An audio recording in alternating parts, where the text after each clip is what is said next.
Hello. Hello, నమస్తే madam. నమస్తే అండి. ఎక్కడి నుంచి మాట్లాడుతున్నారు? ఏం చెప్పాలనుకుంటున్నారు? నారాయణపేట జిల్లా మేడం, నారాయణపేట. ఏం చెప్పాలనుకుంటున్నారు? ఈ కరెంట్ బిల్లు మళ్ళా కట్టకపోతుందా మేడం?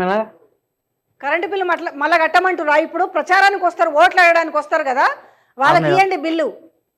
ఏంటి మళ్ళా యూనిట్లు 500 సిలిండర్ తీరే అంటే అది కూడా ఇప్పుడు 1200 ఎందుకు మీకు 500 సిలిండర్ ఇస్తలేడా? 500 కదా సిలిండరు. అదే మేడం, మొన్న పెన్నాలు తీసుకుంటే 1200 తీసుకున్నాడు. అడగండి, కట్టకండి. ఎందుకు 500 ఇవ్వండి, ఫ్రీ కరెంటు, 500 సిలిండరు ఇవన్నీ చెప్పారు కదా. అన్నారు మేడం, కానీ సిలిండర్ వచ్చి మొన్న తీసుకుని అది లేదు. ఎవరైనా అన్నారు అవుతుంది లేదు కదా మనకు. మాకు కూడా గవర్నమెంట్ మీకు కూడా వాస్తవాలు అర్థమవుతున్నట్టే అట్లనే ఉంటదండి. ఈ ఫ్రీ అంటే ఫస్ట్ మనకేం చెప్పనా, ప్రజలకే మంచి అవగాహన రావాలి. రేపు రాజకీయ నాయకులు వాళ్ళ గెలుపు కోసం ఏమైనా చెప్తారు. ఆగమయ్యేది ఎవరు తెలుసా? ప్రజలు ఆగమవుతారు, అంతే కదా. అందుకనే ఏదైనా కూడా మనం ఓటు వేసే ముందు ఆలోచించుకొని వేయాలి. ఇకనైనా కూడా మీరు అర్థం చేసుకోండి ఏం జరగబోతుంది తెలంగాణలో అనేది. Thank you so much. So నేను చెప్పాను కదా, ఇగో ఈ 500 రావట్లేదు, 500 గడవలేదు, 1200 అడుగుతున్నారట. ఫ్రీ కరెంట్ కూడా కాదు, బిల్లులు కట్టమంటున్నారట. సో వాళ్ళు చెప్తున్నది అతను కాలర్ చెప్పిన విషయం. హలో.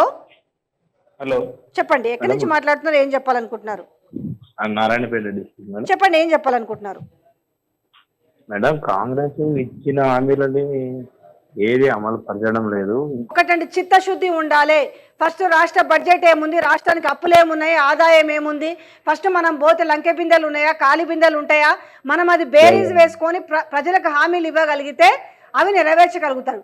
ఉట్టిగానే మనం ఏదో అధికారంలోకి రావాలి కాబట్టి ఏమైనా చెప్తామంటే గిట్లనే ఉంటది పరిస్థితి కదా. పాపం ప్రజలు నమ్మిరు, ప్రజల నోట్లో మట్టి కొడుతున్నారు. Simple thing. మేడం, ఇక్కడ సీఎం గారు ఏ సభలో చూసిన నిరుద్యోగుల వల్ల మేము ఈ రోజు అధికారంలోకి వచ్చి అని మాట్లాడుతున్నారు, కానీ ఈ వారి గురించి పట్టించుకునే స్తోమత లేదు వాళ్ళకు. అసలు వారిని మళ్ళీ ముంచడం చేస్తున్నారు మేడం. ఇంకోటి పోస్టులు పెంచేస్తా అని చెప్పారు, కానీ దాని గురించి ఎవరు ఏ మంత్రి ఎక్కడ మెన్షన్ చేయడం లేదు. నేను మొదటి నుంచి లైవ్ లో మొత్తుకుంటుంటే నాకు ముద్ర వేసిరు తప్ప, నేను మొదటి నుంచి చెప్తున్నా ఇది అవ్వదు అవ్వదు అవ్వదు చెయ్యరు అనేసి. ఇప్పుడు అర్థం అవుతుంది జనాలకి. ఎంతసేపు వాళ్ళకు ఓట్లు నీట్లు. ఇప్పుడు ఏమైంది, వీళ్ళకి ఎవరైతే సునీల్ కనుగోలు ఉన్నాడో ఆయనే చెప్పిన, ఒరే నాయన మీరు ఏమి ఇవ్వలేదు, మనకు 5 సీట్లు వచ్చే గతి కూడా లేదు అని అంటే ఇమ్మటే ఇప్పుడు ఢిల్లీ నుంచి దిగిండు కేసీ వేణుగోపాల్. అట్లా పార్టీ నిర్మాణం గట్టిగా చేయండి, మనం సీట్లు గెలవాలంటున్నారు, కానీ ప్రజల సమస్యల మీద ఏం పట్టింపు ఉంది మేడం?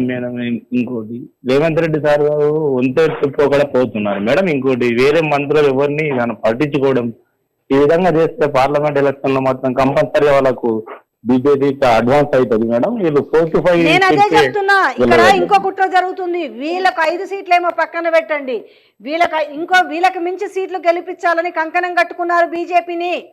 ఇప్పుడు ఇన్ని రోజులు బీజేపీ బీఆర్ఎస్ ఒకటి అంటారు, మీకు అర్థమైంది కదా. నేను చాలా క్లియర్ గా చెప్తున్నా, 6-7 సీట్లలో డమ్మీలను పెట్టిరు. 6-7 సీట్లలో ఎందుకు పెట్టిరు ఆ డమ్మీల్ని?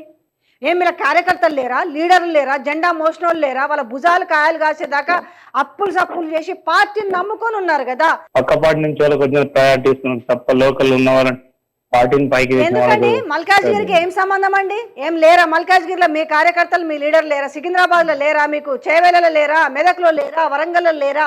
పెద్దపల్లిలో లేరా? భువనగిరిలో లేరా? కరీంనగర్లో లేరా? లేందే మీరు మొన్న 64 సీట్లతోటి అధికారంలోకి వచ్చిరా?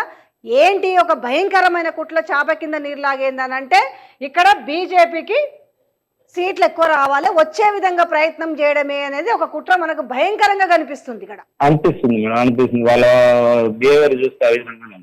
సో ఇక్కడ మేల్కోవాల్సింది ఎవరు? ఏ పార్టీ వస్తే ఏమైతుంది అనేసి తెలంగాణ ప్రజలు మేల్కోవాలి.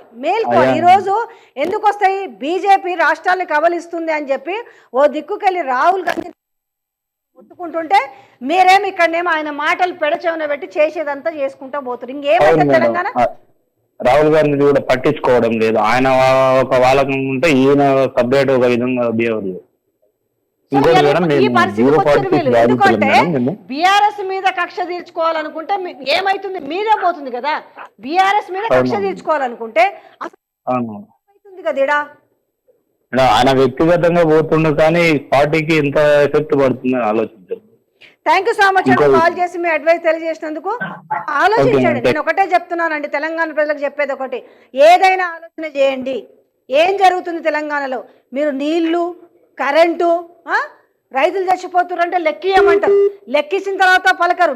వీళ్ళేమో గాడిదల పళ్ళు అదే ప్రజలు అంటున్నారు, మీరేమో గుడ్డి గాడిదల పళ్ళు తోముతారు. తీసుకుపోయాం వాళ్ళు లిస్ట్ ఇవ్వాలి. రైతులు చచ్చిపోతే మీకు అవహేళన, నీళ్ళు వస్తలేవంటే అవహేళన, పంటలు ఎండిపోతున్నాయంటే అవహేళన.